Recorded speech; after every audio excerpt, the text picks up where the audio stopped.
En el nombre del Padre, del Hijo y del Espíritu Santo. Amén. Señor Dios, que amas los corazones rectos y sinceros, concédenos escuchar con humildad y sencillez tu palabra, porque en ella encontramos la vida verdadera. Habla, Señor, que tu siervo escucha.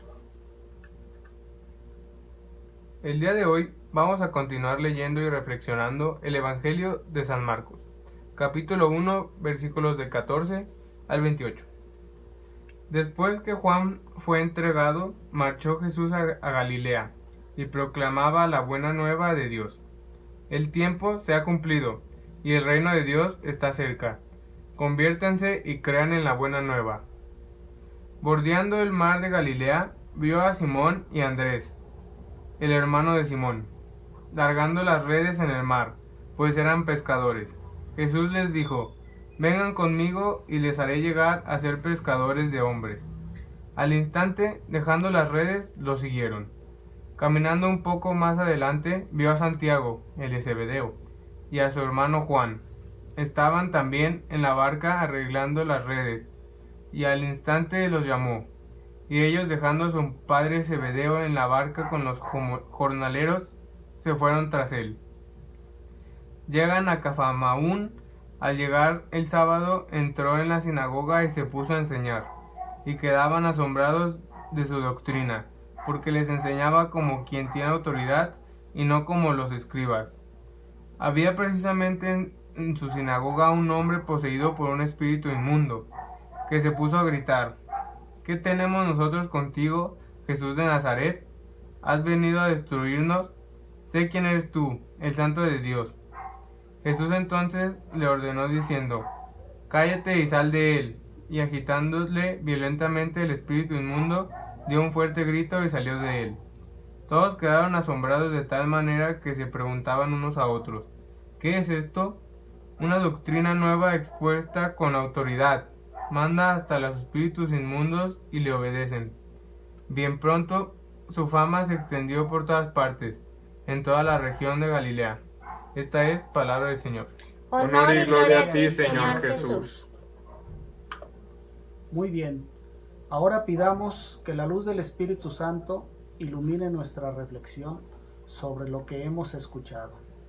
Después de su bautismo en las aguas del Jordán y su retiro del desierto, Jesús regresa para iniciar su misión: proclamar la buena nueva de Dios.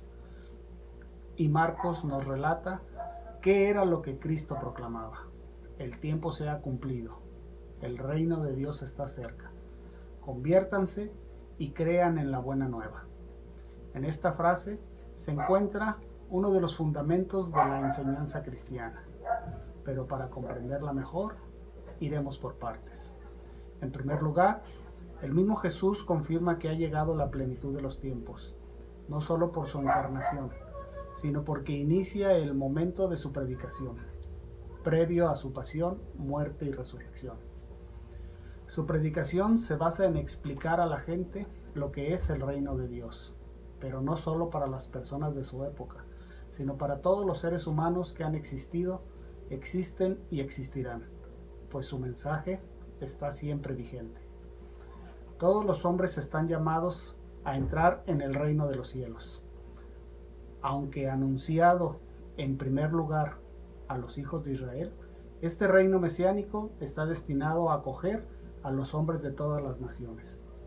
Pero para entrar en él es necesario acoger la palabra de Jesús, la misma que se compara a una semilla sembrada en el campo que germina y crece hasta el tiempo de la siega, es decir, que los que escuchan con fe y se unen al rebaño de Cristo han acogido el reino.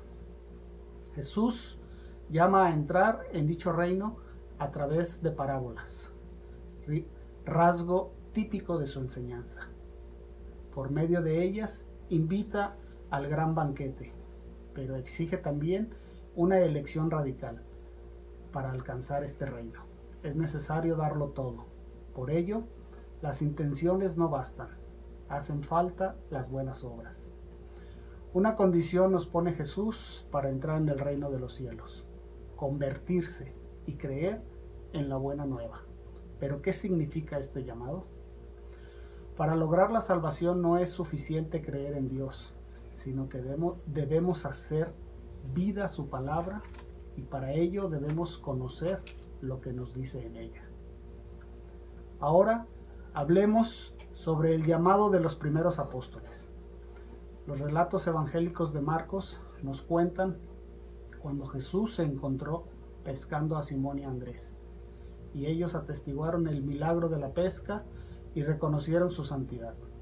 A ellos se sumaron Santiago y Juan, a quienes invitó a seguirlo, y ellos, dejándolo todo, lo siguieron. Ahora Jesús ya no está solo. 4 hombres, 2 pares de hermanos que se unían más profundamente en la fe común, estaban prontos a acompañarlo a cualquier parte donde quisiera ir, a repetir sus palabras, a obedecerlo aún mejor que si hubiera sido su padre. 4 pobres pescadores, 4 hombres sencillos del lago, hombres que no sabían leer y a duras penas sabían hablar. 4 hombres humildes que nadie hubiera distinguido entre otros. Eran llamados por Jesús para que fundaran con él un reino que debía ocupar toda la tierra. Pero, ¿por qué Jesús escoge a sus primeros compañeros de entre los pescadores? Porque el pescador pasa gran parte de su vida en la soledad del agua. Es el hombre que sabe esperar. Es el hombre paciente que no tiene prisa, que lanza su red y confía en Dios. El agua tiene sus caprichos, el lago sus rarezas. Los días no son siempre igual. Al partir, el pescador no sabe si volverá con la barca llena hasta el tope o sin nada, sin ni siquiera un pescado que poner a la lumbre para su desayuno. Se pone en manos de aquel que manda tanto la abundancia como la escasez. Se consuela del día malo pensando en el día bueno que ya pasó o en el que ha de venir. No desea enriquecerse repentinamente. Se contenta si puede canjear el fruto de su pesca por un poco de pan y de vino. Es puro de alma y de cuerpo. Lava sus manos en el agua y su espíritu en la soledad.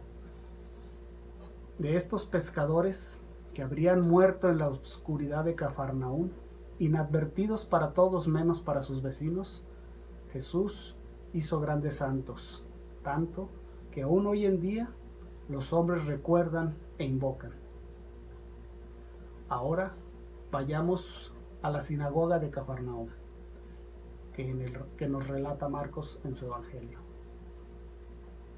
Cada quien tenía derecho a entrar en esta sinagoga a leer y luego hablar acerca de lo que había leído. La sinagoga era una simple casa, una habitación desnuda a la que acudían en grupo entre hermanos y amigos para hablar y soñar con Dios. Jesús iba los sábados a la sinagoga, como todos los judíos. Tomaba uno de los rollos de las Escrituras y hablaba con una elocuencia intrépida, penetrante, que confundía a los fariseos, conmovía a los pecadores, ganaba a los pobres y anonadaba a hombres y mujeres. Con la voz de Jesús, el Viejo Testamento se transfiguraba repentinamente, se hacía transparente, de actualidad para todos. Parecía una verdad nueva, un descubrimiento hecho por ellos, un discurso oído por primera vez. Las palabras, acartonadas por la antigüedad y resecas por la repetición, recobraban vida y color. Un nuevo sol las doraba una a una, sílaba por sílaba, palabras frescas, como escritas en ese momento, resplandecientes para todos los ojos como una imprevista revelación, como hoy en día le sucede a quien lee los evangelios con fe en la palabra de Dios. En Cafarnaún nadie recordaba haber escuchado un rabí como ese. Los sábados en que Jesús hablaba, la sinagoga se llenaba, el pueblo se extendía hasta la calle. Todo el que podía concurrir lo hacía. Jesús hablaba a los pobres y enfermos. Nadie antes les había hablado como él lo hacía.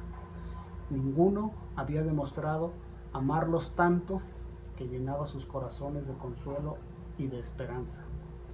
En ese texto, el Evangelio de Marcos nos relata que había un hombre poseído por un espíritu inmundo, un demonio que le gritó a Jesús: ¿qué tenemos nosotros contigo, Jesús de Nazaret? ¿Has venido a destruirnos? Sé quién eres tú, el Santo de Dios. Pero Jesús entonces le conminó diciendo: cállate y sal de él.